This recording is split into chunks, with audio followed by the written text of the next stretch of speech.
Commencer cet atelier avec un petit peu de retard, mais comme on est le dernier atelier de la journée dans cette salle, on devrait arriver à tenir nos 1h30 avec tous nos intervenantes et intervenants. Je m'appelle François Bernard, je suis donc un des orateurs, j'aime bien le terme, ça a été retenu, ça, orateur, de cet atelier, mais je suis un orateur animateur, donc je vais avoir la délicate mission de les contenir parce qu'ils ont toutes et tous des projets aussi formidables les uns que les autres. Ils n'ont pas franchement besoin d'être animés. Pas plus que vous d'ailleurs, parce que l'expérience prouve là, sur les derniers ateliers que ça s'anime tout seul. Mon boulot, ça a plutôt essayé d'essayer de tenir un peu le temps. Bon, voilà, ça c'est dit. Juste 2 mots pour vous dire que je pense que ça ne vous a pas échappé que la thématique de ce débat était habiter autrement, l'habitat en mixité sociale et intergénérationnelle.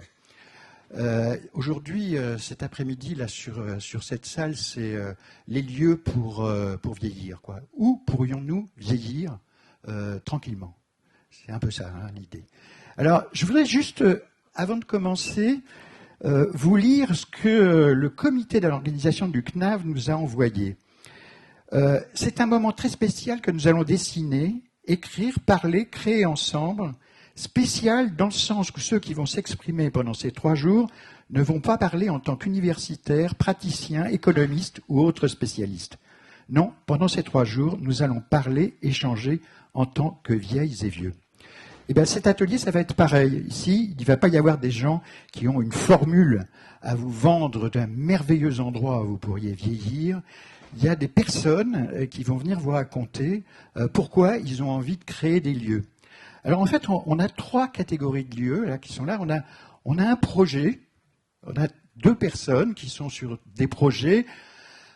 Elles ont beaucoup bossé, c'est presque prêt ou pas. C'est intéressant parce qu'il y a un projet qui n'aboutira pas, on va dire ça comme ça. On va vous présenter un projet qui n'aboutira pas, et c'est important de savoir ce qui n'aboutit pas. Et puis, il y a des projets, alors là, ils sont les starting blocks, là. C'est prêt à partir, ça va partir très très bientôt, ils vous diront quand, et comment surtout. Et puis, un 3e élément, alors merci François, François est un de nos amis belges, wallon, francophone, voilà. On peut dire ça comme ça? Alors, il n'est pas le seul à être venu d'un autre pays, parce que j'ai découvert dans la file d'attente qu'il y a même des Québécois qui sont venus exprès pour ce salon, parce qu'ils veulent voir ce que font les cousins. Hein. C'est exactement ça. Voilà. Donc, on y va tout de suite. C'est parti pour quelques minutes, Dominique. On commence. Bah, vas-y, essaye déjà de le mettre sur le menton comme ça pour voir si ça marche. Ouais, ça marche bien. Ça marche? Ouais. Vous m'entendez? On t'entend. C'est parti. Donc effectivement, je ne vais pas vous raconter toute l'histoire de la caravane, qui était un projet qui a répondu à l'appel à projet de la ville de Paris en 2014 et qui n'aboutira pas puisque nous étions en concours sur une parcelle, 4 porteurs de projets, et le groupe auquel je participais n'a pas été retenu. Nous étions 2e. Alors, nous, on avait axé notre projet sur effectivement la mixité sociale et la mixité intergénérationnelle. Nous étions un tiers de personnes de plus de 60 ans à l'époque, et nous avons travaillé une journée entière sur le projet d'accompagnement jusqu'à la fin de vie. Je suis médecin retraité, j'étais à l'époque très en relation avec les réseaux de soins. On avait signé une convention avec les réseaux de soins ville-hôpital, avec des branches soins palliatifs. Et voilà, on était prêts à s'accompagner jusqu'à la fin de vie, y compris dans la perte d'autonomie. Bon. Et puis, la mixité sociale, on y tenait pour une histoire de justice sociale. Moi, le logement, pour moi, est un droit. Avoir un logement de qualité, c'est le b.a.-ba du bien vivre. Et vraiment, on était convaincus que celui qui était au minimum social, au niveau des revenus, pouvait avoir un logement aussi chouette. Alors, pas à la même surface, peut-être, en fonction de ses besoins, en fonction de la taille de la famille, mais il pouvait avoir un logement aussi bien construit, de la même qualité que celui qui avait des revenus à 10 fois le revenu minimal. Voilà. Et nous avons aussi travaillé là-dessus, monté. Alors ça, c'est vraiment du ressort du montage juridique et financier. Il faut monter une coopérative, loi Allure, à mixité sociale, avec un bailleur social. Et voilà, ça aurait pu se faire si nous avions été retenus par le jury de la ville de Paris. Voilà, donc je serai prête à répondre à toutes vos questions et je vais passer la parole à ta voisine de gauche qui va se présenter. Alors, la voisine de gauche, elle va... Oui, Caravane, Dominique, ex-médecin. D'ailleurs, juste pendant qu'elle a fait les petits réglages techniques, ce projet ne va pas continuer, mais toi, est-ce que tu vas continuer à chercher un lieu pour bien vieillir ? Je continue à chercher des lieux et je suis très investie dans la vie citoyenne de mon arrondissement, dans le 20e arrondissement, dont je fais le siège de mes élus, des élus de la ville, pour essayer de monter une coopérative d'habitants sur notre territoire zéro chômeur de longue durée, puisqu'on a la chance d'être quartier prioritaire de la ville. Ce serait vraiment une merveilleuse solution pour faire respecter la mixité sociale dans des quartiers où il y aura globalement que des pauvres et des gens qui ne travaillent pas. Voilà. Et voilà. Je pense que l'acculturation de tout le monde serait vraiment une bouffée d'oxygène pour la qualité de vie de ces quartiers qui, par ailleurs, sont verts, ont déjà des arbres remarquables, ont le tramway, ont tous les transports. Enfin, voilà, il manque quoi ? Il manque d'être logé dignement. Alors, tout ça à Paris ? Oui, Paris 20e. Paris 20e, donc il y a d'autres endroits que Paris, on l'a vu là tout à l'heure. Est-ce qu'on peut habiter autrement justement ailleurs qu'à Paris? Oui, alors là, nous sommes descendus à Montpellier. À Montpellier, il y a une association... Tu te présentes toi-même. Oui. Pourquoi tu t'intéresses à ces histoires de vieillir autrement? Oui. À Montpellier, il y a une association qui s'appelle Éco-Habitons, qui existe depuis 2008, pour développer l'habitat participatif. Actuellement, il y a 4 opérations qui sont déjà livrées habitées. J'ai la chance d'habiter dans une de ces opérations que j'ai auto-promue avec les 7 autres familles. Et un certain nombre de personnes qui sont déjà installées sont tellement convaincues du bonheur de vivre en habitat participatif qu'ils continuent, comme moi et d'autres, à soutenir les autres projets. Et parmi ces projets, on a un projet qui s'appelle Habitons autrement 34. À l'origine, ce sont des personnes qui n'ont pas été prises dans les premiers habitats participatifs parce qu'ils étaient en mixité intergénérationnelle et que mixité, les familles essayaient d'être moitié-moitié et on avait toujours plus de demandes de personnes âgées que de familles jeunes. Donc il y en a qui se sont trouvées non prises et se sont dit on va se faire notre habitat participatif. Le groupe existe depuis 2014 et a élaboré, réfléchi et osons imaginer un domicile pour donc bien vivre aujourd'hui et mieux vivre demain. Donc c'est un groupe très, très dynamique qui veut développer l'entraide, vivre en entraide, comme on le fait en habitat participatif, hein. C'est-à-dire que tous les jours, on se demande et on se rend des services. Si on ne peut pas le rendre, on le dit, ce n'est pas un souci. Et quand on peut, on le fait, bien sûr. Mutualiser des services, les partager, tout ça se cristallise autour d'espaces communs. C'est quand même extrêmement important d'en avoir. On peut faire sans, mais c'est quand même plus facile s'il y en a. Et donc être acteur de son bien vieillir dans une dynamique participative. Alors, d'un point de vue pratique, il s'agit de groupes de dizaines de logements, parce qu'on a imaginé, hein, il y a une dizaine de logements, au milieu des autres, et non pas à l'écart. Donc, concrètement, dans un immeuble où il y a des familles, donc intergénérationnelles. Et pour la mixité sociale, comme le groupe est à l'image de la société, c'est-à-dire 80% relèvent des plafonds sociaux et 20% ont la malchance de gagner plus, il nous faut du libre aussi pour faire une vraie mixité sociale. Il y a une petite exigence tout à fait légitime, que tout le monde partagera, c'est d'être dans un endroit où on peut vivre de façon autonome. Donc dans un quartier où on a les espaces verts, des commerces, de la restauration, une ville idéale, hein, des transports en commun. L'objectif, c'est de pouvoir se libérer de sa voiture, ne plus en être dépendant, des mobilités douces, des services. Donc l'implantation de ce lieu est assez exigeant et donc du coup c'est assez difficile à trouver. On trouve plus facilement des endroits où il n'y a personne. Aucun service.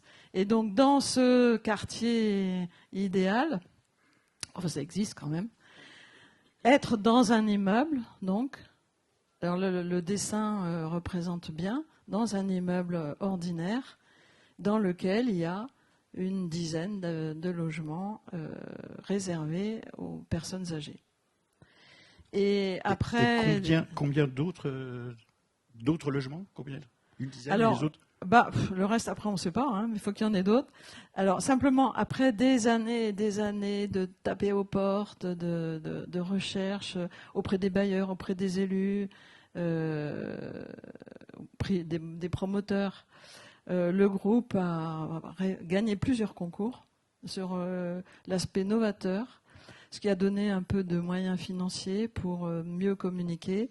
Et le plus important, ça a été la Fondation de France, ce qui a aidé, qui a donné un peu de notabilité. Parce que tant que c'était des vieilles femmes qui venaient voir les bailleurs, ça ne marchait pas trop. Hein. Et du jour où... Il y a des bailleurs dans la salle, on verra. Je fais exprès. Je fais exprès. Et maintenant, enfin, le groupe a été entendu par la municipalité de Montpellier et qui a confié le soin au bailleur social de la ville de Montpellier, ACM, d'inclure ce projet dans une future opération. Cette opération, il y aura au total une 50aine de logements en 3 petits immeubles, tout petits, hein, R+1, R+2, entourant un espace vert. Et il y a un petit immeuble qui sera donc social, un qui sera du libre, entre guillemets, parce que libre, c'est quand même plafonné. C'est pas vraiment libre, donc tout le monde ne pourra pas y aller, hélas. Beaucoup, mais pas tout le monde. Et le 3e immeuble en BRS, donc qui ne nous concerne pas. Donc là, déjà, il y a plein de gens qui ne sont pas des spécialistes de la question, qui ont déjà décroché. Tout le monde ne sait pas forcément. Alors on ne va pas forcément l'expliquer maintenant. Juste une question comme ça, c'est en fait qui décide qui peut rentrer dans le projet? Alors, c'est pour l'instant... Je vais répondre à la question. Pour l'instant, le groupe Habitons Autrement est associé, le bailleur a invité le groupe à venir travailler, notamment avec l'architecte, sur les espaces communs. Et il laisse entendre que les membres du groupe pourront entrer dans le logement social. Mais évidemment, il n'y a pas de promesse. Parce qu'il y a il y a promesse justement, mais il n'y a pas de. Il y a une promesse. Il y a une promesse implicite, oui. Parce que le groupe travaille, Mais il n'y a pas de promesse explicite, puisqu'il y a la fameuse commission d'attribution des logements, la fameuse CAL. Hein. Et le groupe travaille justement pour essayer de passer une convention avec le bailleur de façon à être à peu près sûr que... Il faut être dans les clous légaux et que ça... faut être dans les clous légalement, oui, mais il ne faut pas que ça transforme le projet quand même. C'est-à-dire qu'il faut que les gens qui viennent soient sur les mêmes idées, c'est-à-dire les mêmes concepts. Non, l'idée, je me suis mal exprimée. Le dessin qui représente l'immeuble le représente bien. L'ensemble de l'immeuble, ça va être des logements sociaux ou location libre plafonnée. Donc c'est des familles, c'est le bailleur qui va choisir. Et donc c'est du intergénérationnel, ordinaire. Les gens n'ont pas forcément envie d'habiter en habitat participatif. D'accord. Non, ils ne sauront pas, ou peut-être qu'on leur dira, mais ils ne sont pas choisis sur ce critère. Okay. Et à l'intérieur de cet immeuble, je dirais ordinaire, sur la composition, il y a une douzaine de logements réservés pour de l'habitat participatif senior. Bien. C'est un fameux challenge. Oui, c'est pas dit du tout que ça marche, mais c'est un challenge que le groupe veut. On a vu avec Dominique qu'il peut y avoir des projets qui se décident et qui ne marchent pas. Vous, on en avait parlé, justement, il y a un pari. On fait l'hypothèse, c'est pas couler dans le bronze, le participatif, l'intergénérationnel, etc. On fait la tentative. Déjà, c'est pas mal, non? C'est ce que vous disiez. Ce qu'on peut dire, c'est que le groupe, il vit déjà en participatif, hors les murs. Vous aimez ça? Moi, personnellement, oui. Ce que je veux dire, c'est que le groupe, il a déjà cette vie de partage, de sortie, de solidarité, d'entraide, déjà, même si les gens habitent dans des endroits différents de Montpellier. Il existe déjà en tant que groupe participatif. On est à peu près dans les temps. On va juste prendre les questions après. On prend toutes les questions. Là, on laisse juste présenter. Donc, on s'est à peu près présenté là maintenant. On va dire ça comme ça. Et on reviendra après sur les questions avec la salle. Et même vos questions à vous, parce que vous avez le droit d'avoir des questions mutuelles. Pour passer à un projet, mais, alors je disais tout à l'heure, qui est en train d'aboutir, c'est pas complètement vrai, il est un peu plus avancé que les deux autres projets, mais en fait, ça fait quand même 3 ans que le projet existe. Donc, on vous écoute. Donc moi, je m'appelle Vivien Gasque, je représente aujourd'hui deux organismes qui travaillent en binôme sur des résidences intergénérationnelles. Le méchant bailleur social, c'est lui. Le bailleur social Batigère et l'association Amli. Alors, je vous mets à l'aise, moi je suis salarié par Amli. Donc l'association qui travaille en binôme avec un partage des tâches très simple. Il y en a un qui construit et qui gère l'immeuble et puis l'autre qui assure le lien entre les personnes, avec les personnes et avec les partenaires, les partenaires externes. Amli, c'est une association qui héberge, qui loge, qui accompagne des personnes qui sont en situation d'isolement ou de fragilité sociale. Fragilité qui peut tendre vers la précarité, mais pas toujours. Et Batigère, c'est un bailleur qui se dit bailleur citoyen et qui attache une importance particulière aux liens sociaux, aux publics les plus fragiles.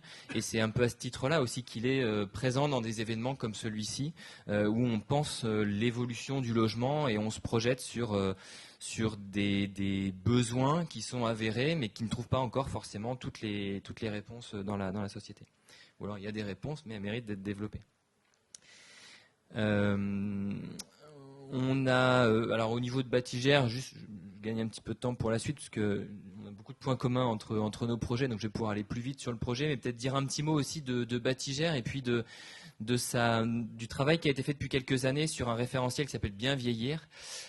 Et qui a permis de caractériser les constructions, des cahiers des charges adaptés aux différents niveaux d'autonomie, niveau 1, niveau 2, niveau 3. Alors ça va de la légère adaptation du logement, des sols antidérapants dans les salles de bain, à de la domotique ou des choses qui sont beaucoup plus approfondies.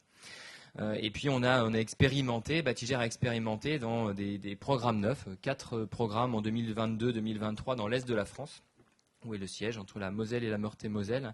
Donc 4 projets, c'est cette offre de logement avec ces cahiers des charges très adaptés et un panel de solutions quand même qui permettent d'apporter des réponses adaptées aux problèmes des personnes. Alors j'avais prévu ce qu'on disait quand on a préparé un petit peu l'atelier, je pense que j'avais à peu près 2h30 d'intervention, donc je vais peut-être zapper un petit peu sur un certain nombre de sujets. Mais pour répondre aux questions qui sont posées de mixité sociale et par exemple d'intégration dans des programmes des personnes qui sont les plus fragiles ou les plus précaires, très précaires, quand on est très précaire, un peu malade, voire très malade, un peu vieillissant, voire très vieillissant, finalement la société n'apporte pas beaucoup de réponses. On a travaillé à des choses du type EHPAD social.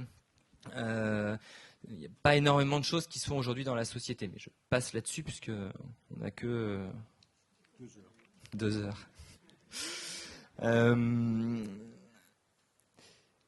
Voilà, et puis donc, alors notre produit phare quand même sur ce binôme qui travaille beaucoup ensemble, Batigère et Amelie, Amelie faisant partie de la société de coordination de Batigère, le produit phare c'est les résidences autonomie. Donc classique, maison de retraite pour des gens qui sont autonomes, du logement autonome et des espaces communs, des animations communes et la possibilité d'accéder à une offre de restauration et d'animation en partenariat aussi avec les acteurs de la cité qui fait que vous êtes dans votre logement tranquillement, vous faites ce que vous voulez de votre vie mais que vous avez la possibilité d'accéder à une vie collective. Ce qui est intéressant par rapport au thème de l'atelier, c'est que maintenant les résidences autonomie permettent d'accueillir des jeunes et on peut avoir dans ces structures-là 15% de jeunes dans les résidences, ce qui permet, alors ça pour le coup on l'a pas encore mis en œuvre, on l'a dans des projets, ce qui permet quand même de créer des relations, des vies collectives un petit peu différentes dans ces établissements et qui à mon sens moi les rendent plus attractives, même s'il y a un effort au départ à faire pour constituer ces collectifs qui sont d'une nature légèrement différente. Et donc ce dont je voulais vous parler, c'est nos résidences intergénérationnelles. On a livré aujourd'hui 3 résidences intergénérationnelles en Ile-de-France. Juste bien préciser, mais on est dans le flou avec ce plein de termes, mais jeune chez vous, c'est quel âge? On disait tout à l'heure, 18-30 oui, ans, définition de la communauté européenne, c'est ça? La communauté européenne dit ça. Donc, effectivement, oui, sur ces produits-là, c'est les jeunes. Voilà, jeunes, quoi.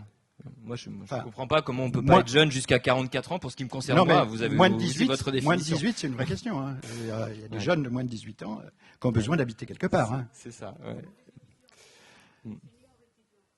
Senior étudiant, moins de 18 ans. Non. Jeune actif, ouais. Pas uniquement. Absolument. Ouais. Voilà, non, mais un peu de flou fait pas de mal dans ce genre de choses, c'est déjà pas clair. Bien sûr.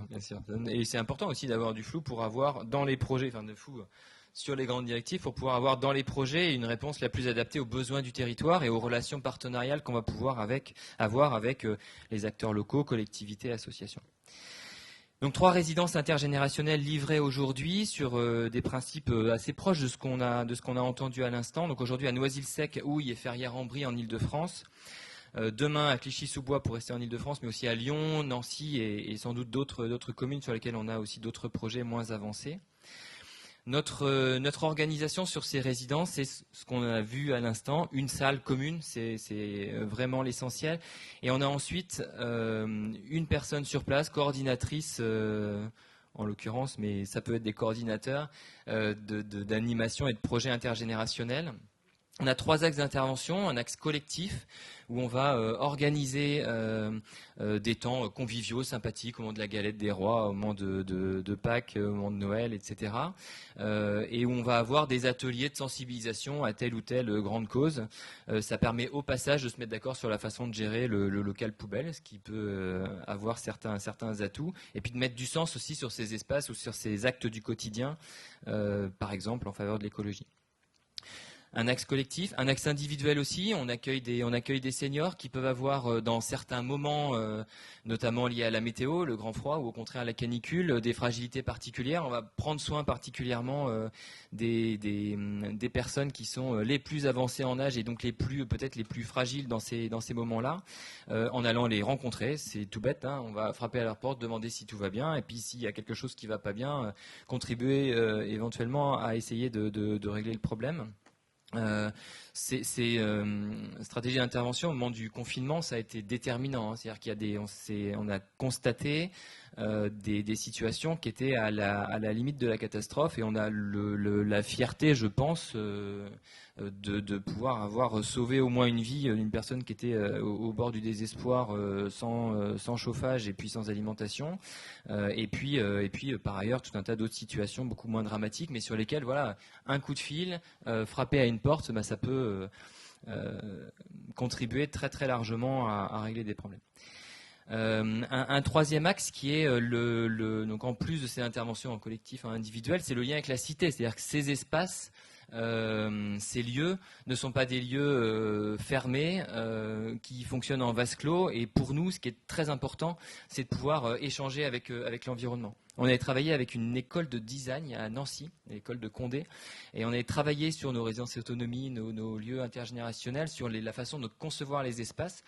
Et ce qu'on avait retiré notamment, c'est l'idée qu'il puisse y avoir des espaces qui soient un peu dedans et dehors. Un hall d'entrée qui soit très ouvert et où on ait un peu l'impression qu'on est dehors, ou inversement des extensions véranda ou de salons qui soient un peu dedans, un peu dehors.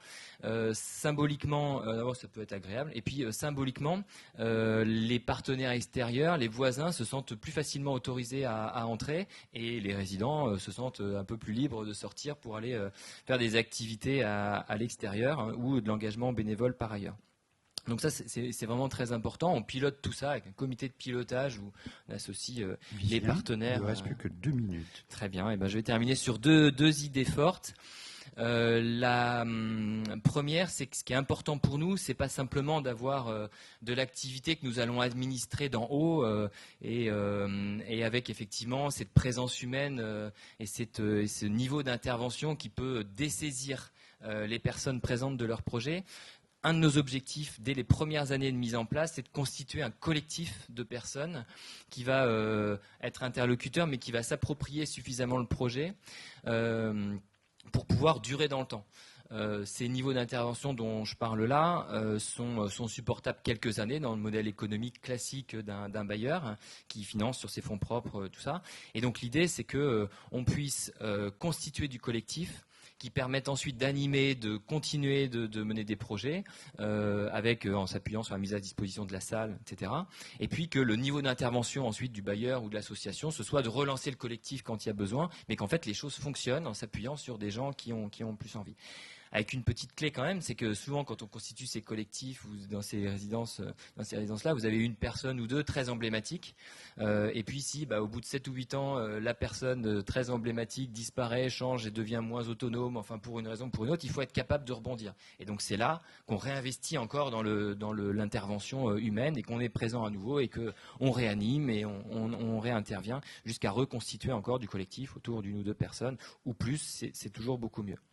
Et puis deuxième idée, parce que j'avais 2 minutes. Hein. C'est ça. Ouais, 2 minutes. C'est la dernière. Et deuxième idée, parce qu'on parlait aussi de mixité sociale, je vous ai parlé de logement social, parce que c'est notre plateforme de départ. On a travaillé sur quelques projets, donc là c'est du travail et des projets à venir, où on a une résidence, on a des projets un peu plus vastes, avec un promoteur immobilier qui vient et qui construit une partie logement social qui rétrocède ensuite des VFA à des bailleurs sociaux, à un bailleur social en l'occurrence Batigère, et puis une résidence privée avec de l'accession à la propriété. Notre offre, on sait la modéliser économiquement, en termes d'intervention, etc., sur la partie logement social. Mais c'est quand même dommage s'il y a le hall d'immeuble à côté, construit en même temps, des gens qui arrivent en même temps et qui n'y accèdent pas. Et donc là, on a un travail en ce moment de réflexion, et moi ce que j'ai entendu ce matin sur les coopératives m'inspire aussi largement, comment on fait pour que cette offre-là s'étende à tout le monde.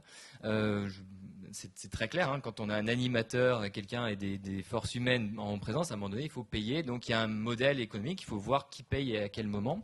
Le bailleur intervient de son côté et il faut réussir à travailler avec la copropriété, les copropriétaires pour que, oui, on paye un peu pendant quelques années au début, mais qu'on arrive à faire durer l'effort pour que ces animations puissent durer dans le temps et qu'on puisse à moindre coût, parce que, encore une fois, quand on a du collectif d'habitants, on arrive à s'auto-administrer et à pas avoir des dépenses pharaoniques, mais qu'on puisse durer plus longtemps dans le temps. Voilà, ça renvoie à des questions juridiques, ouais. Hein, c'est comment une copro s'engage longtemps, et on va traiter ça plus tard. S'il y a des questions, mais il y a un stand en bas, donc on peut venir vous poser des questions aussi.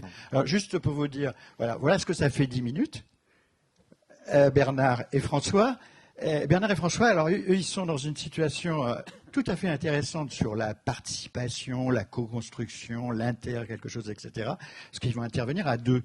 Alors, ceci pour dire que peut-être ça vous a donné des idées pour poser des questions, parce que vous êtes très très loin, Dominique et Odile, hein, c'est ça, de 10 minutes chacune. Hein. Voilà. Non, mais ça peut-être ça vous a donné des idées pour poser des questions. Des fois, le silence peut être tout à fait utile. Bernard. Oui, bonjour. Bonjour, Koyo. Donc, je m'appelle Bernard Jouandin et je suis président de l'association Koyo, qui a été créée en 2019 et qui porte des projets d'habitat groupé et participatif pour personnes âgées. Et la mission en fait de l'association est de faire de l'habitat un lieu de solidarité, d'entraide et de bienveillance pour que des personnes âgées autonomes vivent au mieux cette nouvelle partie de vie. Et pour ça, en fait, on a imaginé, après des rencontres, un concept qu'on appelait le concept de la maison Koyo. C'est du locatif social pour personnes âgées, où chacun, en fait, est sous un toit familial, sous un toit, un toit, par exemple. Chacun a son logement, son appartement, son logement privé, et partage des espaces partagés qui sont relativement généreux. Donc chacun est indépendant dans son logement, mais participe à l'autogestion de la maison. Donc aujourd'hui, nous avons 2 projets immobiliers. Un qui se trouve à Châteauroux, dans l'Indre, en partenariat avec un bailleur social. Donc c'est pas Batigère. Il n'y a pas qu'un seul diable dans cette non. maison. Alors c'est le groupe Polylogis et Scalis avec qui on travaille sur le projet de Châteauroux. Donc ce projet à Châteauroux comprend 12 logements, 12 T2, qui font en moyenne 57 mètres carrés, avec super bien équipés, chacun a son petit balcon, et des espaces partagés qui sont là, il nous a fait quelque chose de très bien, on a presque 170 mètres carrés d'espace partagé entre les salons et la salle commune, etc. Ça, c'est le projet de Châteauroux. L'autre projet, en fait, il est à Abarré, en Loire-Atlantique.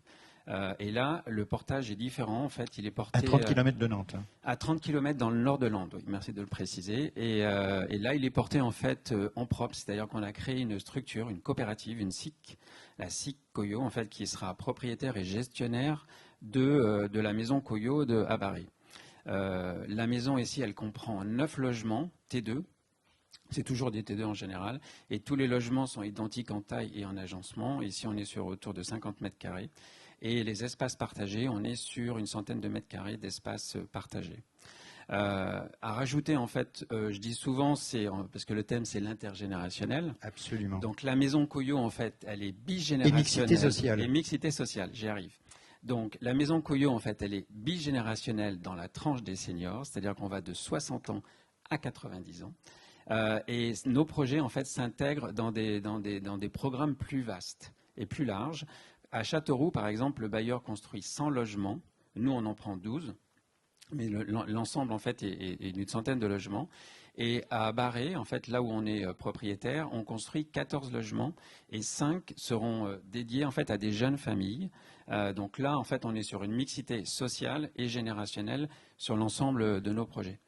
Ça, c'est les projets immobiliers, mais en fait, la valeur ajoutée de Koyo, en fait, elle n'est pas sur le projet immobilier, elle est vraiment sur le projet social. Et ce que je dis, c'est pas des projets pour tout le monde. Il faut bien que les gens en soient conscients, c'est que si la personne cherche un logement, c'est pas fait pour elle. C'est vraiment un lieu de vivre ensemble et de faire ensemble. Et pour ça, en fait, on a développé un programme de sensibilisation au vivre et au faire ensemble qu'on appelle Penser plutôt à plus tard, où en fait, on va interroger les personnes sur le vivre ensemble et faire ensemble et voir simplement si ce type d'habitat est fait pour eux ou pas. Parce qu'il y en a qui n'aiment pas vivre ensemble, il y en a qui préfèrent. C'est vous qui triez. On ne trie pas, c'est eux qui le font. Non, c'est eux qui le font. D'accord. Non, on ne trie pas du tout. C'est un peu méchant. Et si jamais la personne est intéressée, ensuite on rentre dans un deuxième programme qui est un programme de parcours d'habitants classique, en fait, où on va accompagner les futurs habitants dans le choix de qu'est-ce qu'ils veulent faire ensemble, comment ils veulent vivre ensemble, quelles sont les animations qu'ils veulent faire, etc., etc. Ça, c'est la phase, si vous voulez. On travaille bien en amont de la livraison de la maison. En général, c'est 2 ans avant. On a déjà commencé sur les 2 projets. Les livraisons sont en 2025. Et une fois que la maison est livrée, on ne s'arrête pas là. En fait, on assure la mise en œuvre et surtout, en fait, que la dynamique collective reste. Et pour ça, on a on appelle une coordinatrice qui sont salariés de la maison, qui veillent justement au maintien de cette bonne dynamique. On avait évoqué, quand on avait préparé, de nouveaux métiers, mais je crois que vous êtes aussi sur cette idée de nouveaux métiers. C'est des nouveaux Alors, métiers. c'est pas le concierge, c'est pas le gardien d'immeuble, c'est un métier qui n'existe pas. Voilà. On dirait animateur, vous savez pas trop trouver encore de terme. Hein, Non, et c'est surtout en fait un rôle qui est assez dur en fait, parce qu'il ne faut pas que la personne fasse à la place des autres, à la place des personnes âgées. Et ça, c'est vraiment en fait. On va voir avec nos amis belges qu'ils ont un peu avancé concrètement sur cette idée. Et de manière bénévole, en plus. Exactement, parce qu'en fait, Coyo, on ne part pas d'une feuille blanche. On s'inspire d'un modèle qui existe en Belgique depuis 15 ans, les maisons Abbeyfield. Et qui marche. Et qui fonctionne, en fait. C'est ça. Et la question qui se pose, c'est pourquoi vivre ensemble quand on est vieux ? Qu'est-ce qu'il faut faire ? Qu'est-ce que ça réussit ? Et qu'est-ce qui est vivable ? Et surtout la vieillesse dans tout ça. Donc on a interrogé, on a suivi nos amis belges, on en a fait encore un bouquin qui s'appelle Le vivre ensemble s'invente pas à pas, il ne se décrète pas. Et aujourd'hui, j'ai le plaisir de partager la table, le podium, ce que vous voulez, avec François, qui est habitant de la maison Abbeyfield de Martin Pêcheur, et pour qu'il apporte son témoignage. Bienvenue François. Merci beaucoup, merci d'accueillir la Belgique. Alors, je vais vous parler peut-être, effectivement, Abbeyfield, c'est un projet qui a démarré en Belgique il y a 28 ans, qui a installé des maisons progressivement. La plus ancienne a une bonne vingtaine d'années. Les plus récentes sont de l'année dernière, ou il y a quelques années seulement. Donc, c'est un projet qui évolue et c'est une aventure. Alors, il ne faut pas croire que ça va tout seul. Ça ne va jamais tout seul. Ici, nous sommes à 3 de la maison de Martin Pêcheur, qui est une maison qui est installée à Bruxelles, dans le sud de Bruxelles, et qui existe depuis 14 ans. Et entre nous, il y a Marie qui est là depuis 14 ans, qui est dans les premiers habitants. Moi, j'y suis arrivé il y a 7 ans comme habitant, mais j'accompagne le projet depuis le début, donc il y a une quinzaine d'années. Alors, accompagner, ça veut dire que vous étiez bénévole ? Oui. Alors, Abbeyfield fonctionne aussi avec un système de bénévoles. Des bénévoles qui sont là pour accompagner dans une structure générale qui est une structure de promotion du projet. Et dans les maisons, il y a des accompagnateurs, effectivement, qui sont des bénévoles et qui accompagnent le mouvement de la maison en étant très attentifs à l'autonomie des habitants, parce que ça, c'est le cœur même du projet, c'est que les habitants restent autonomes et responsables eux-mêmes de leur maison et co-responsables de cette maison. Alors, nous avons aussi André qui est là avec nous, qui est une accompagnatrice d'une deuxième maison, enfin une autre maison bruxelloise à Etterbeek. Elle fait partie du conseil d'administration de la maison. Chaque maison Abbeyfield est une association autonome avec son conseil d'administration, son assemblée générale, ses règles, etc. Ce qui nous permet aussi d'avoir un système de prise en charge des gros frais, par exemple location, frais d'énergie, etc., qui est pris en charge par l'association. Et l'association est financée par les habitants qui habitent dans la maison. Donc on a un système comme ça qui essaye d'équilibrer un peu les charges et les responsabilités. Alors, quelques points forts, c'est d'abord effectivement l'autonomie. Donc ça, c'est extrêmement important. Chaque habitant est autonome, mais on est autonome ensemble. Donc il y a quand même un respect de l'équilibre général. Il y a le fait qu'on est en lien, et ça c'est vraiment important. Quand on vieillit, très souvent on perd ses liens sociaux. Ici, nous sommes dans une structure où nous sommes en lien tout le temps, puisque nous sommes déjà au départ co-responsables de cette maison, mais nous sommes aussi en capacité d'établir des projets communs, de construire des projets, etc., d'avoir des liens avec notre environnement. Tout ça, c'est important. Et donc, c'est vraiment des choses qui nous permettent de vivre et qui nous stimulent dans notre avancée en âge.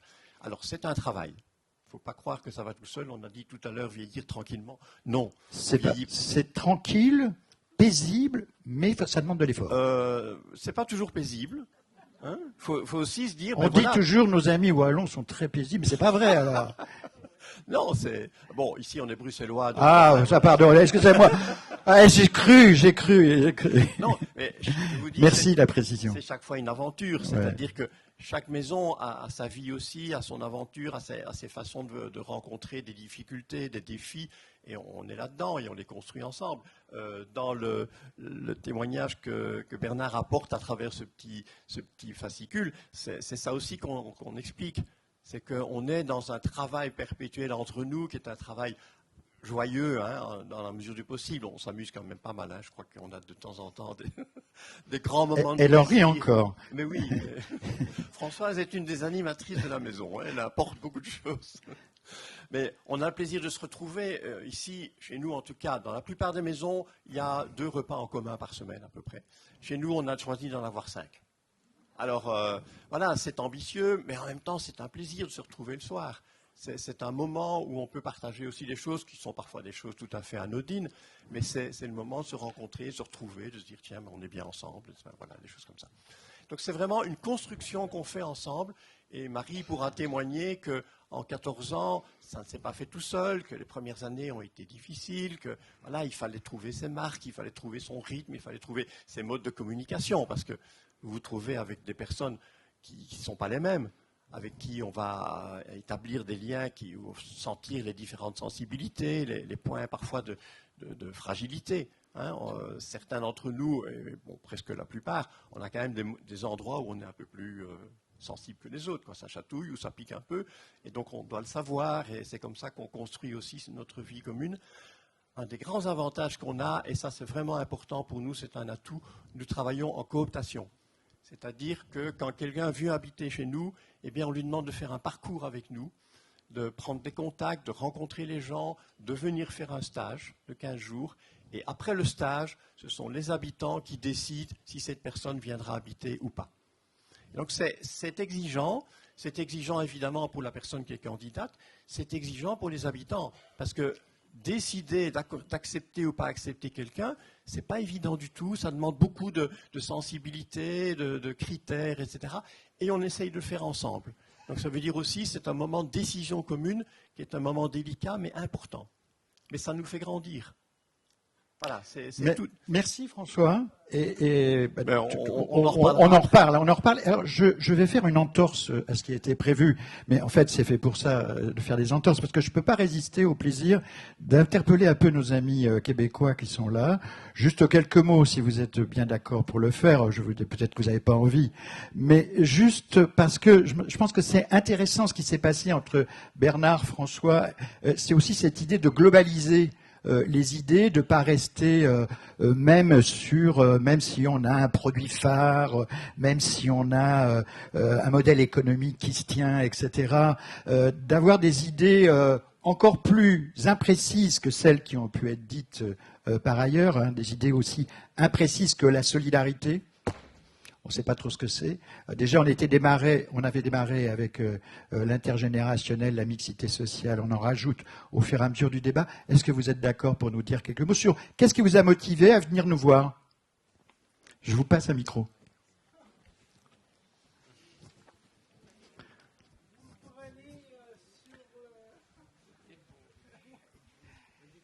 La première chose, c'est qu'on est 3 collègues québécoises, je pense que je suis la seule dans la salle, et qui vraiment sommes très impliqués dans la défense des droits collectifs et qui avons différents projets. Et aujourd'hui, moi, ce qui m'intéressait, c'est que ça s'appelle l'AQDR, et ce sont des sections dans toutes les régions.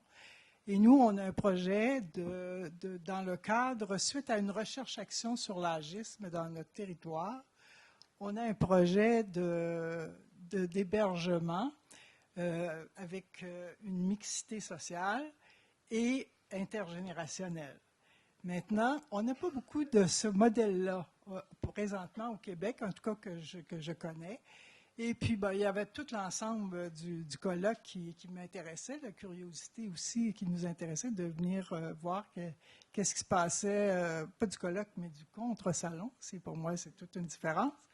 Et c'est vraiment cet aspect-là, c'est de voir qu'est-ce qui se passe en France et est-ce que nos réalités sont similaires. Je me rends compte, après une journée de participation, que oui, il y a beaucoup de similarités. Et puis pour l'hébergement, j'ai retenu les noms des personnes qui travaillent sur des projets pour peut-être éventuellement entrer en contact avec... et je suis intéressée à savoir qu'est-ce qui a fait échouer votre projet. Parce que, justement, ce qu'on a appris, c'est que les terrains, d'avoir un terrain d'abord avant de faire le projet, c'était quelque chose de très intéressant. Et aussi, il y a aussi toutes les fondations, que je ne suis vraiment pas une connaisseur en ce genre de choses-là, mais c'est comme des investissements privés. Ça. Nous autres, au Québec, on appellerait ça plus ces fondations, des investissements privés. Je pense que c'est Sogedis qu'on a. Où est-ce qu'ils construisent des maisons? Eux, ils les construisent ou les achètent, des maisons déjà existantes. Et puis, vous faites les deux aussi. Bon, alors ça aussi, c'est d'entendre ça, puis que c'est la fondation qui gère pendant un certain temps. Fait que c'est aussi intéressant d'entendre. Et j'aurais souhaité que les projets soient plus actualisés depuis un certain temps pour voir. Hein? Oui, alors voilà. Merci. Alors, merci en tous les cas de votre témoignage entre cousins. Pour une fois, c'est les Québécois qui viennent voir chez nous ce qui se passe. C'est plutôt le contraire. En général, on est plutôt à se dire, oh, au Québec, c'est mieux que chez nous. Voilà. Alors, donc, comme nos orateurs sont formidables et qu'on a tenu le temps, ça laisse plus de temps pour vos questions, pour vos interventions très courtes. Et puis, n'hésitez pas à vous présenter à chaque fois. François, vous voulez intervenir juste, c'était une question.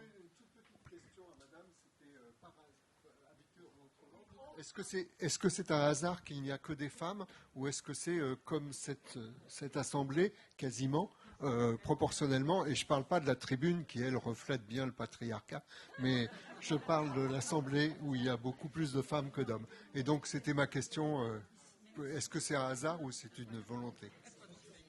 Voilà, alors donc des compléments de réponse à ces questions.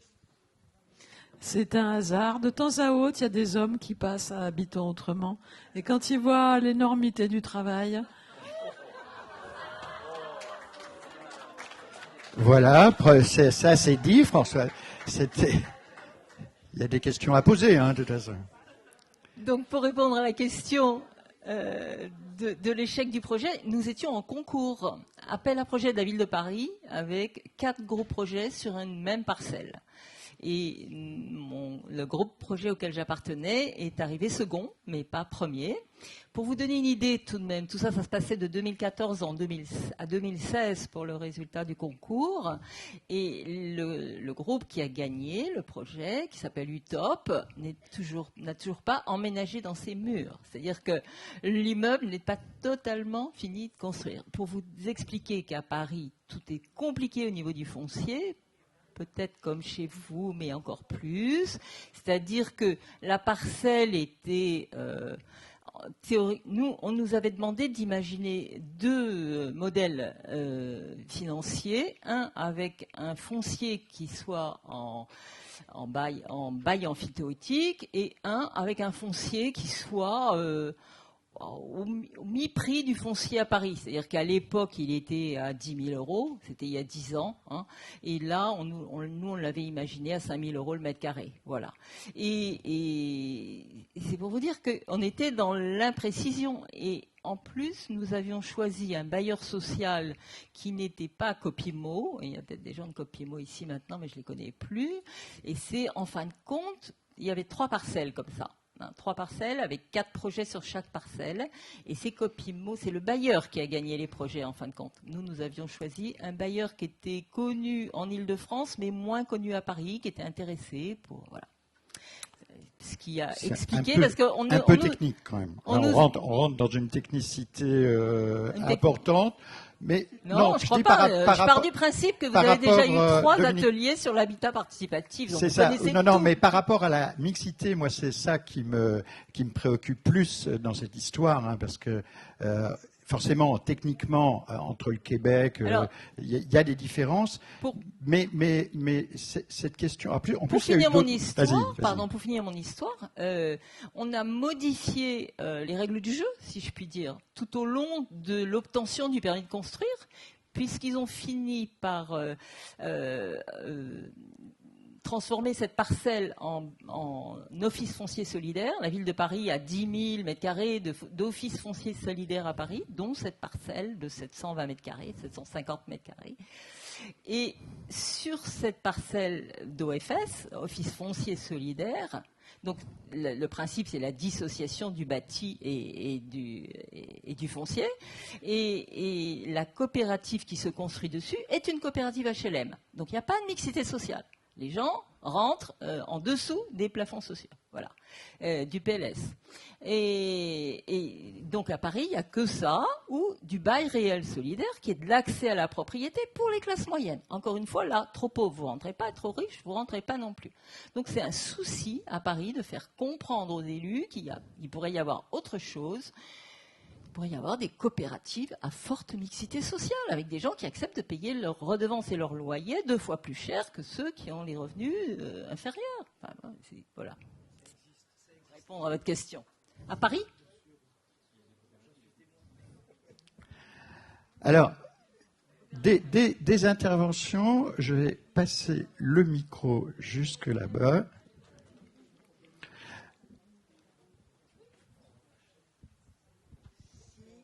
Je voudrais revenir sur la question de la mixité sociale parce que et je regarde le petit immeuble de Montpellier là qui est prévu et qui m'intéresse beaucoup, avec l'idée que les personnes âgées ou les vieux et vieilles qui travaillent déjà ensemble ont réfléchi à se vivre ensemble, etc. et vont être dans un immeuble, j'irais d'habitat social, où les gens là n'ont pas prévu de rentrer forcément en relation, si j'ai bien compris, avec ce groupe-là.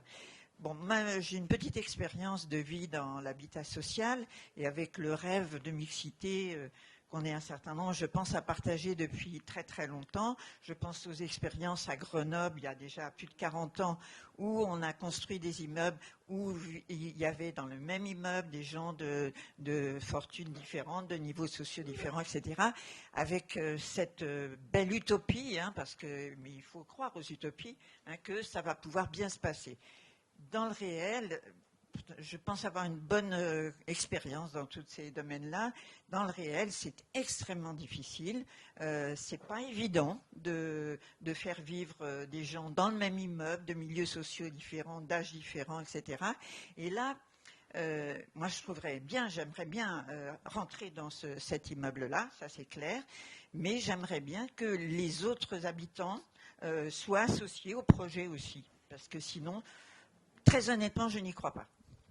Alors, il y a quelqu'un, Lucille, qui va prendre la parole, qui fait partie du groupe, va peut-être répondre à cette question. Comment vous avez été à la rencontre, vous, des autres ? Pour l'instant, vous ne les connaissez pas, puisqu'ils ne sont pas dans le projet. Mais comment vous prévoyez de le faire ? Alors, le groupe se connaît, et on a choisi le chiffre de 12, parce que j'ai perdu ma voix.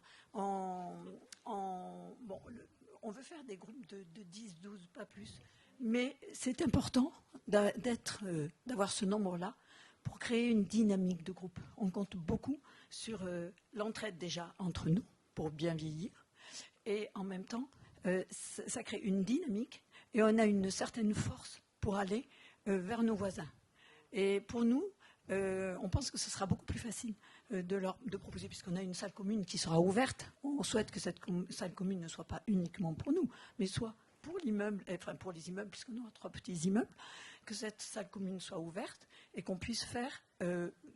En fait, c'est du bon voisinage, c'est tout simplement. C'est pas aller chercher des choses très loin, mais il y a de plus en plus de familles monoparentales. Par exemple, c'est proposer des services, aller chercher le gamin à l'école, ou ton petit malade, je te le garde. Mais moi, j'ai l'ampoule qui est cassée, tu vas me la remplacer parce que je ne peux plus monter à l'échelle. C'est des choses toutes simples. Et puis, chacun y va de son idée. Je pense que on discutait avec Abbé Finn, c'est chacun avec ses envies qui propose des choses et les choses se développent, quoi. Je crois qu'on ne peut pas dire on va faire ça et ça. Ça sera en fonction. Nous, déjà, entre nous, on sait ce qu'on a envie de partager, mais ça sera proposé aux autres et on verra avec nos voisins petit à petit les choses. On pense que les choses, on est peut-être complètement utopiste. Voilà. C'est un grand pari. En gros, la réponse à la question d'Annie, là, c'est le groupe coopératif pour se donner des forces, pour faire des petites choses avec les autres, simples, et c'est déjà pas mal. On pourrait résumer ça comme ça ? Si on peut avoir un bon voisinage, c'est déjà pas mal. On reste dans la vie. Je D'accord. veux dire, en tant que personne C'est peut-être âgée, ça l'utopie dont parlait Annie d'ailleurs. voilà, c'est rester dans la vie, en fait, avec des voisins pas forcément choisis. Ok. Ouais. Je veux bien récupérer. Je passe. Alors, Madame, vous voulez poser une question. On reviendra sur la question qui a été posée tout à l'heure, c'est la question des genres. Parce que mixité sociale, mixité générationnelle, mixité des genres. Hier, j'étais dans un débat sur la question des genres. C'était blindé. C'était Laura Adler qui animait. Donc voilà, quand il y a des stars, c'est différent. Mais il y avait 7 hommes qui n'ont pas ouvert la bouche de l'après-midi. Voilà. Madame, c'est pas pour vous empêcher de parler. Madame, vous avez la parole. Je me permets de poser une question un peu délicate. Comment dans ces... Je me permets de poser une question un peu plus délicate peut-être. Dans ces habitats partagés et ces forces partagées, comment se gère la diminution de chacun? Parce que chaque personne ne fera que diminuer. Je veux bien croire à la Renaissance, et au Phénix, mais bon. Et y a-t-il des passages et des contacts avec des hôpitaux? Le glissement vers une institution plus susceptible de soutenir la dépendance qui deviendra totale, voire la maladie. Comment se passe le glissement et comment est-il partagé avec les autres familles qui sont beaucoup plus jeunes, sachant que des parents n'ont pas forcément envie que leurs enfants connaissent des choses trop tôt, etc. Je propose de passer la parole à François, qui, quand on avait échangé au téléphone, m'avait dit des éléments pour votre... Alors, évidemment, il n'y a pas la solution. C'est une banalité de dire ça, mais comment, vous, avec la durée, ce que Madame évoquait, de dire que certains vont avoir des choses qui vont baisser, comment vous avez traité ça dans les maisons Abbeyfield? Alors, ça fait partie de l'aventure que nous vivons, c'est effectivement le vieillissement de la maison. Nous vieillissons dans la maison et nous voyons vieillir les autres. Donc, on participe aussi au vieillissement des autres. Alors, le principe de base dans les maisons Abbeyfield, c'est de dire qu'il n'y a pas une bonne solution absolument comme ça, a priori. Il y a des situations. Et par rapport à chaque situation, on va essayer de faire au mieux. Alors, qui on, c'est le groupe, c'est l'habitant qui se trouve en difficulté de santé, et là, il y a des situations différentes aussi, et c'est ce qu'on appelle les répondants. On a chacun des répondants extérieurs qui sont là, des référents extérieurs qui sont là pour intervenir si on n'est plus capable de le faire convenablement. Et donc, s'il y a une situation difficile, on va essayer de travailler ensemble avec la personne tant qu'elle est là, ou tant qu'elle est capable de le faire, et avec ses référents. Alors, les référents, c'est chacun qui les définit.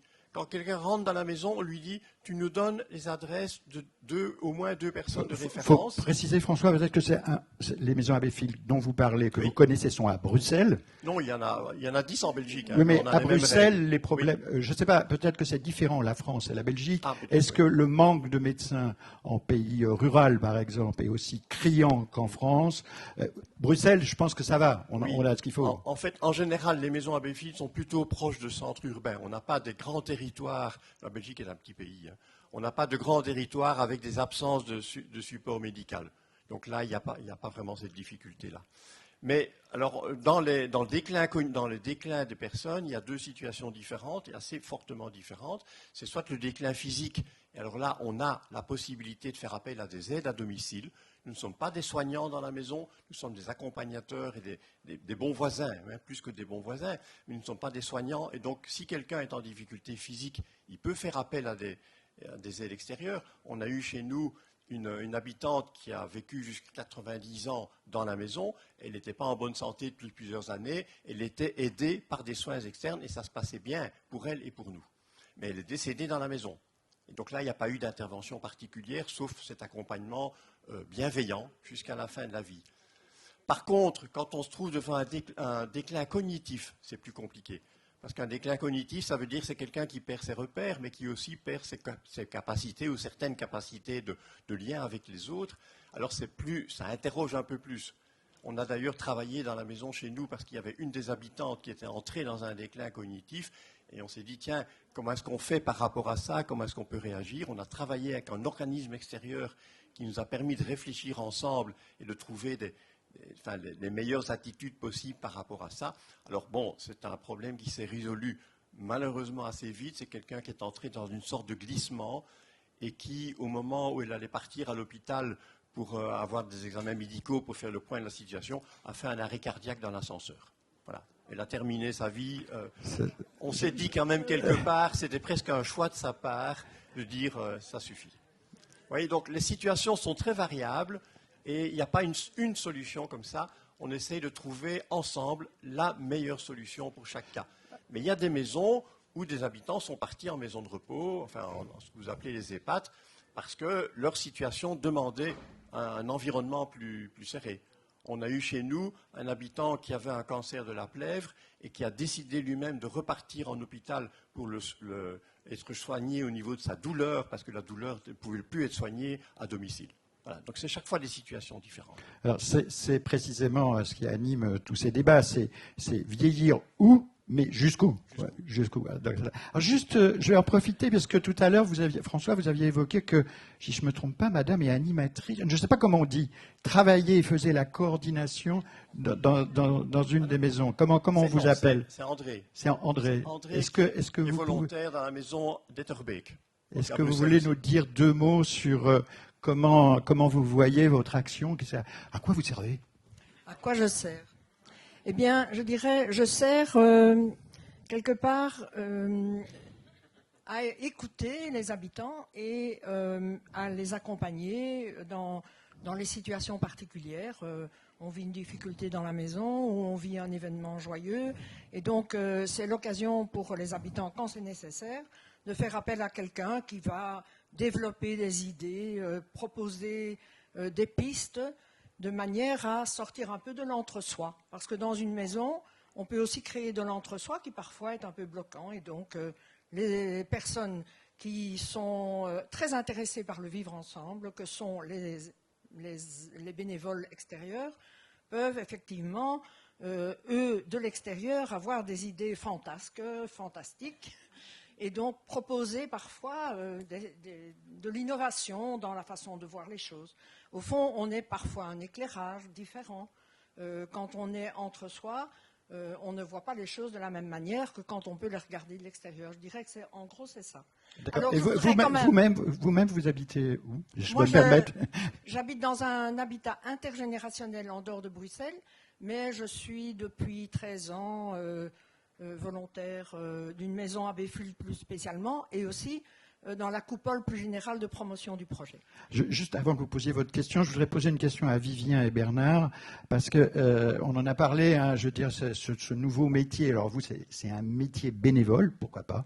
Il y a aussi une professionnalité dans le bénévolat. C'est pas parce qu'on est bénévole qu'on n'est pas compétent et qu'on n'a pas développé des tas de choses très intéressantes. Comment vous avez réfléchi à cette question dans vos projets? Merci. Nous, comme beaucoup, on est partisans Quel est le business model, quoi, encore? Nous, on est partisans, comme beaucoup, du moindre effort.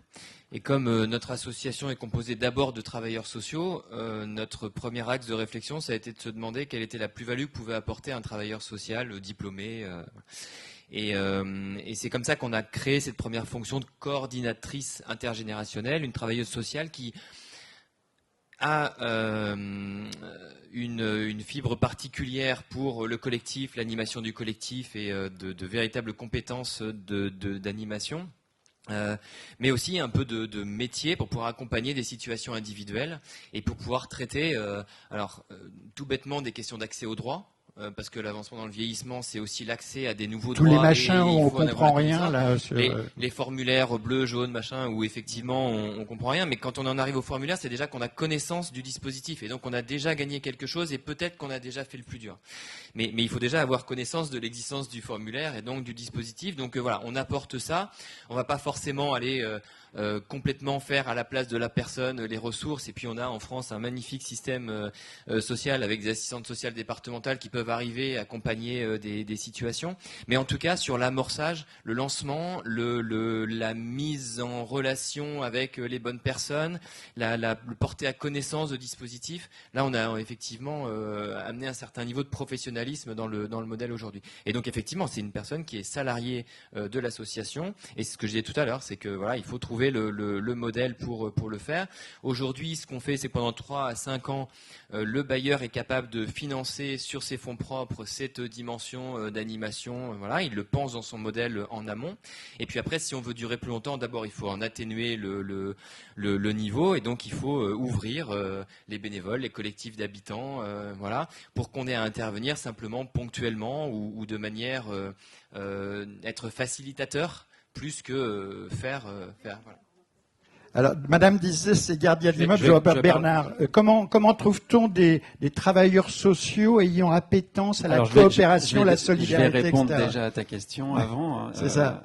En fait, nous, Coyo, on a 2 approches. La première, en fait, c'est tout le travail qui est fait en amont, en fait, c'est travailler sur le collectif, ce que fait un peu André, en fait, puisqu'on s'inspire quand même fortement de Abbeyfield. Donc là, on a nos équipes de bénévoles qui sont sur nos territoires et qui accompagnent. C'est compliqué maintenant de trouver des bénévoles. C'est pas du tout simple. Des bénévoles aussi qui rentrent dans le projet, mais sur quelques années. C'est pas je viens 5 minutes et je pars. Donc ça, c'est compliqué. Mais c'est l'approche qu'on a. Et ensuite, la coordinatrice dont je parlais tout à l'heure, qui est ensuite, elle est là au niveau de la maison elle-même. Donc ça, c'est quelqu'un qui prendra ses fonctions à l'ouverture des maisons. Et Coyo rentre dans ce qu'on appelle de l'habitat inclusif. Alors, je ne sais pas si ça en 2 mots. En fait, l'habitat inclusif, bon, c'est un terme, on peut l'appeler n'importe comment, mais en fait, c'est ce terme qui définit au niveau du gouvernement d'avoir l'obstruction de financement, et notamment du financement de l'aide à la vie partagée. C'est-à-dire que le salaire de cette coordinatrice sur les 2 territoires, en fait, est financé par la CNSA et les départements. Donc pendant plusieurs années, en fait, ce que vous faites sur vos fonds propres, nous on le fait en fait avec l'aide de la CNSA. Et cette personne, elle va être là elle va être salariée de l'association Coyo pour Châteauroux et de la SIC Coyo pour la Loire-Atlantique. Elle sera là pour faire ce nouveau métier. Et là aujourd'hui, en toute honnêteté, je fais partie du réseau APA aussi. C'est quelque chose c'est une feuille blanche. On ne sait pas exactement ce qu'on va y mettre, on sait plus ou moins ce qu'on attend de la personne, on sait que c'est une personne formidable, je ne sais pas si on va arriver à la solidaire, etc. Mais voilà, faut quand même être aussi avoir les pieds sur terre et dire c'est une nouvelle fonction. Et on veut qu'elle soit là, mais on veut pas forcément qu'elle soit là. On veut qu'elle fasse en sorte que ça se passe bien dans la maison, mais en laissant le libre choix des personnes. C'est quand même pas sur le papier comme ça, c'est compliqué. Non, c'est pas du tout, parce qu'elle a autre chose à faire. Mais en fait, voilà. Donc il y a les 2 choses. Il y a la partie en amont du projet. Qui est géré par l'association avec des bénévoles, mais on voit aussi qu'on va aller vers un modèle de salariés parce qu'on a du mal à trouver des bénévoles. Et ensuite, il y a la coordinatrice qui là, le financement vient de je l'État. vous repasse la parole puisque vous vouliez intervenir et comme vous le vivez en tant que bénévole, je pense que c'est important là ce que vous pourriez dire. Voilà, 3 petits points. C'est que comme bénévole extérieur, je suis malgré tout aussi dans quelque chose de plus juridique. C'est que je suis administratrice, présidente de l'association Ça, c'est une chose. Entre voisins dans la maison, administratrice du côté de la coupole.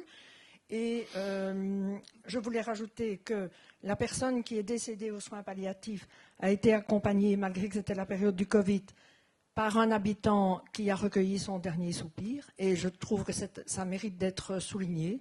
C'est que des liens qui se forment entre personnes vont parfois jusque-là, dans un habitat groupé de qualité, je dirais. Et alors, il y avait encore autre chose. Oui, la 3e, c'est toujours celle qu'on oublie.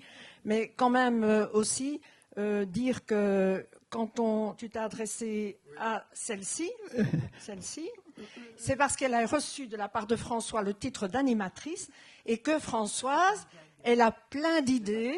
Elle habite la maison Martin D'accord, Pêcheur. d'accord. Et elle est Elle a extraordinaire. ni le statut, etc., mais elle fait des tas de choses. Voilà. Merci. Est-ce qu'il nous reste encore un petit peu de temps avant la fin de cet atelier? Est-ce qu'il y a Alors, sur la question du genre, Monsieur Géard-François, je vous passe la parole. Tu avais envie de réagir particulièrement. Je vous passe la parole tout de suite après. Alors, il y a effectivement dans les maisons Abbeyfield le souci d'avoir une répartition des genres, d'avoir des hommes et des femmes. On n'a pas dit combien il fallait. Et ce n'est pas toujours simple parce que, ici, nous avons la chance dans la maison Martin Pêcheur d'avoir 4 hommes, 5 femmes. Enfin, les hommes ont la chance d'avoir 5 femmes et les femmes ont la chance d'avoir 4 hommes à côté d'elles. Ça, c'est donc, clair. C'est pas mal. Mais il y a des maisons où il n'y a que des femmes. Alors, ça pose la question, évidemment. Mais quand on voit dans l'ensemble des personnes qui viennent nous voir en disant « Tiens, c'est intéressant, votre projet, etc. », c'est presque toutes des femmes. Et pourquoi est-ce que ce sont des femmes? D'abord parce que quand on avance en âge, il y a plus de femmes que d'hommes qui sont dans les situations d'être solo. Les hommes se recassent. Hein. Plus vite, oui. En général, on dit, après un décès d'une femme, c'est au bout de 2 ans, les hommes se casent. C'est la moyenne nationale en France. Voilà. Mais donc, il y a plus de femmes qui sont disponibles pour ce genre de choses. Deuxième chose, il y a plus de femmes qui sont intéressées par une vie de partage. Ça joue aussi. Donc ce sont des éléments qui sont là. Et ça fait partie de la réalité. Maintenant, on souhaite que ce ne soit pas que comme ça. Merci. Alors, Madame voulait intervenir. Je crois qu'il y avait quelqu'un là-bas aussi. Voilà. Oui. Je voudrais avoir des précisions. Ce qui me semble extraordinaire, c'est le travail en amont. Ça me semble hyper important de savoir où on va, qu'est-ce qu'on va faire. Et j'ai beaucoup aimé aussi la notion du flou et du dedans-dehors, parce qu'effectivement, moi je prends la métaphore de les pores de la peau, ça laisse une fluidité. Mais j'aimerais avoir un peu de renseignements plus précis sur ce travail en amont, s'il vous plaît. Un peu de renseignements sur le flou. Le flou, ça marche comment? C'est ça. Alors, juste... Non, c'est une blague. Mais par contre, c'est pas complètement une blague, parce que je crois savoir que les opérateurs économiques, Non, mais je sais bien, mais... Parler du flou, quand on a discuté ensemble, on sent que vous avez envie, c'est pas si précis que ça, votre projet. Il y a du flou aussi. Par contre, le flou dans l'économique, on fait comment? Comment on persuade des investisseurs? Oui, c'est une autre question, je suis d'accord avec vous, mais j'avais envie de la saisir parce que... Bernard, tu y passeras aussi. Hein. On va faire les deux. Oui. Quand on travaille avec des investisseurs, on parle plus de flou, on parle de marge de manœuvre. Hein. C'est ça. Ou d'adaptation. Non, comment on travaille en amont? Peut-être un petit point, je ne sais pas si vous me direz si ça répond au moins en partie à votre question, mais sur le logement social, on a quand même une difficulté, c'est qu'on peut difficilement constituer le collectif d'habitants, de locataires, et ensuite venir le greffer sur un projet immobilier, et voilà, puisque en fait il faut avoir un immeuble, une commission d'attribution, et c'est là que les gens peuvent commencer à entrer dedans. Donc ce qu'on a fait nous, c'est qu'on est remonté au maximum de ce qu'on pouvait remonter, c'est-à-dire l'attribution du logement. On sait que de toute façon la résidence elle est là, les logements ils sont là. Par contre ce qui est bien c'est que, ce qu'on essaie de faire c'est d'éviter qu'il y ait des gens qui arrivent dans le logement puis là qui découvrent que finalement la résidence c'est pas une résidence comme toutes les autres, parce que c'est quand même pas la meilleure garantie que les gens adhèrent au projet. Et donc, en amont, au moment de la visite du logement, au moment des échanges qu'il peut y avoir avant d'arriver sur l'attribution définitive, on présente le projet d'habitat intergénérationnel, on explique la contrainte que ça va être. Si on a un senior, on explique qu'il va y avoir du bruit, on explique qu'il va y avoir des gens qui vont peut-être demander d'être présents quand le plombier ou l'électricien va passer, ça sera un rendre service. Mais on explique aussi qu'il y a peut-être des gens qui vont monter les packs d'eau à la maison et qui vont leur rendre aussi inversement un certain nombre de services. Et puis au moment de l'attribution, ou très peu de temps après, on fait signer une charte intergénérationnelle, un petit document qui franchement ne vaut rien juridiquement face à un investisseur, rien du tout. Tout cela est très flou, c'est des grands principes très généraux, mais quand même, symboliquement, ça marque un peu, ça dit quelque chose de la volonté de la personne de s'engager, et puis ça permet de tester aussi nous, de savoir si la personne elle adhère à fond, ou si elle adhère du bout des lèvres, ou si voilà. On ne peut pas en faire un critère dans l'attribution, mais voilà, ça permet de... Après, je crois qu'un président disait qu'on ne sort de l'ambiguïté qu'à ses propres dépens, donc... Alors, Bernard, je pense que tu auras une façon peut-être un peu différente de répondre, dans la mesure où dans une société coopérative d'intérêt collectif, si je ne m'abuse, il y a un collège des usagers. Ah ouais, mais en fait, je te laisse répondre d'abord à la question, parce que en fait, si j'ai bien compris la question, c'est le temps en fait. C'est combien de temps ça prend? C'est quoi votre question alors?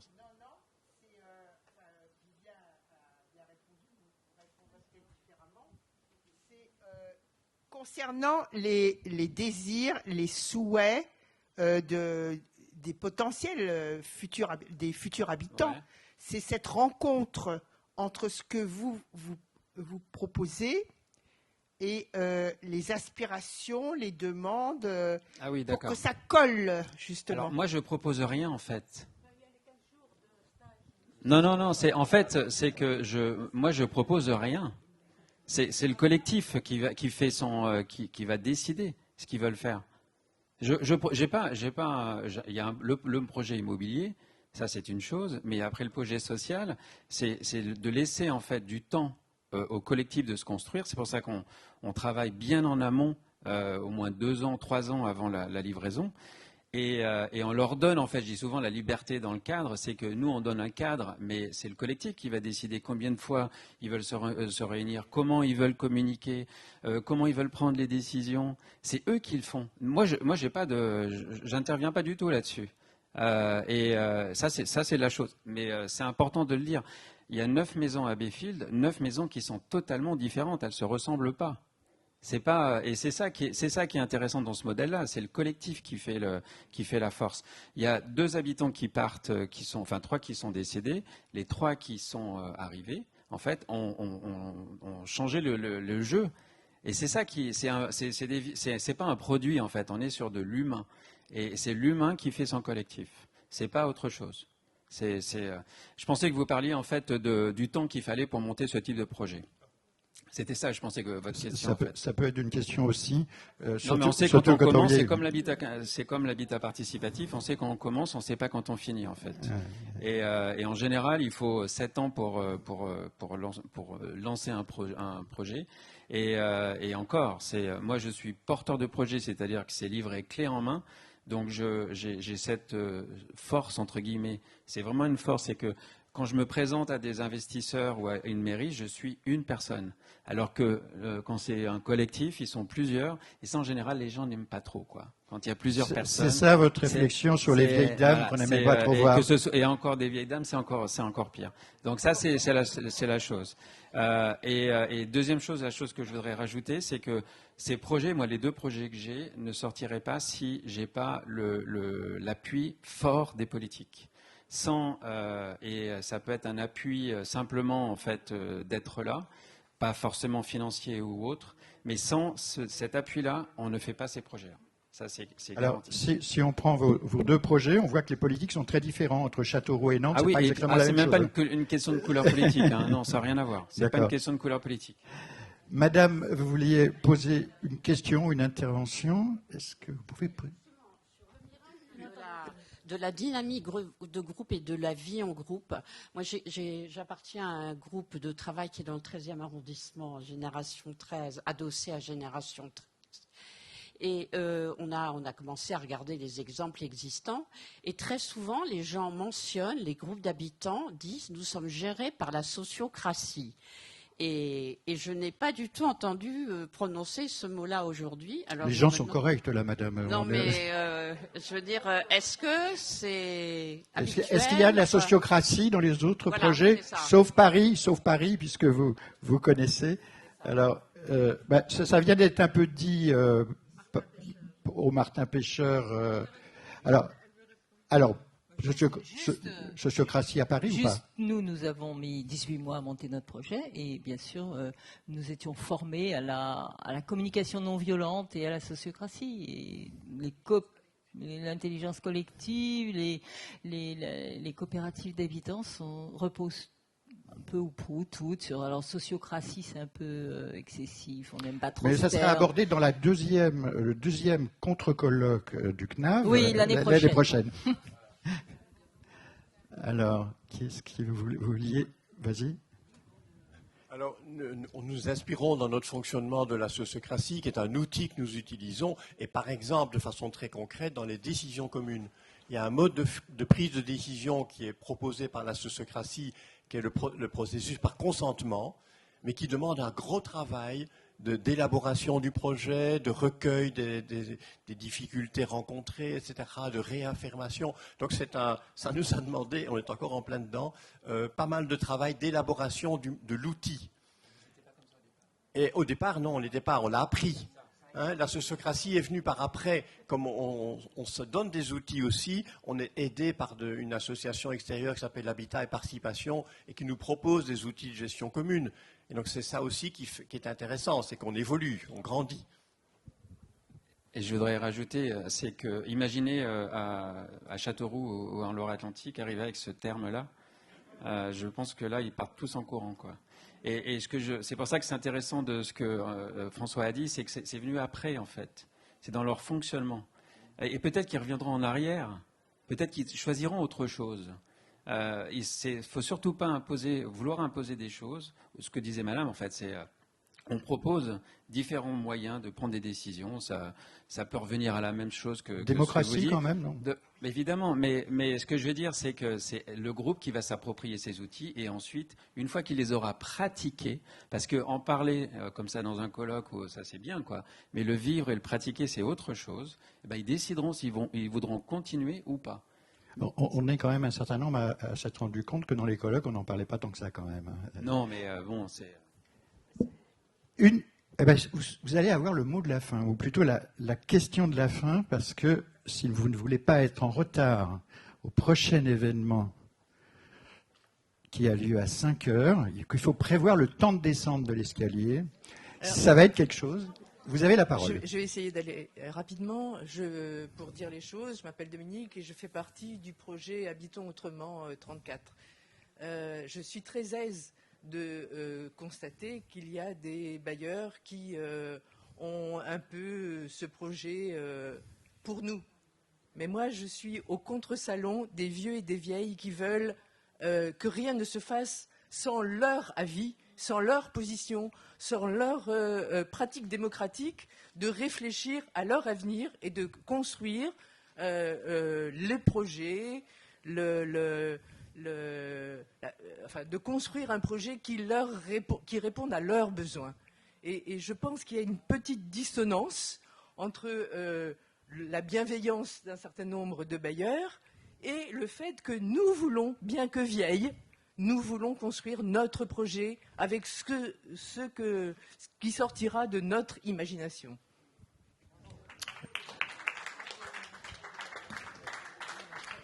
Alors, alors là, je suis désolé, j'allais clore, mais il y a un homme jeune qui veut s'exprimer. Alors là, mais vous nous faites ça très vite. Hein. Oui, en effet. Et vous nous expliquez comment vous allez vieillir, hein, c'est ça. Complètement. Non, en fait, il y a un questionnement, moi, qui m'intéresse et qui m'interroge. On a entendu depuis 2 jours pas mal de questionnements qui restent un peu en suspens sur notamment l'accompagnement, qu'il soit médical ou social, à la fin de vie au sein de ces différents collectifs d'habitat, mais pas que.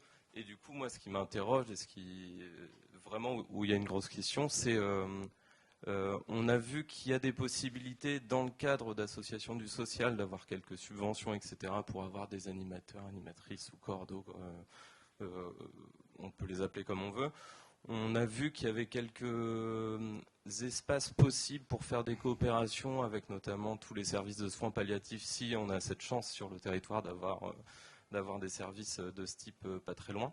Mais on a peu parlé des autres possibles sur comment dans un lieu d'habitants et d'habitantes, un lieu collectif qui soit associatif, qui soit en SIC, qui ne soit pas lié du coup en fait à des structures autres qui viennent parfois parachuter des projets ou autres. Enfin bon, la question n'est pas là. Comment on peut faire ? Qu'est-ce qui se passe? Ça sera vraiment un des sujets pour l'année prochaine, en sachant qu'il y avait quand même un atelier sur l'EHPAD du futur, qui était un peu dans cette perspective-là. Et puis, juste pour conclure, moi je suis bien assez d'accord avec la dame qui vient de dire quoi, en fait, rien sans les vieilles et sans les vieux qui les concernent. Voilà, donc merci d'avoir participé en tant qu'orateur. Ils étaient pas mal, même ceux qui sont dans des gros méchants groupes économiques, mais ça va. Et puis merci à vous et bonne continuation sur ce contre-salon.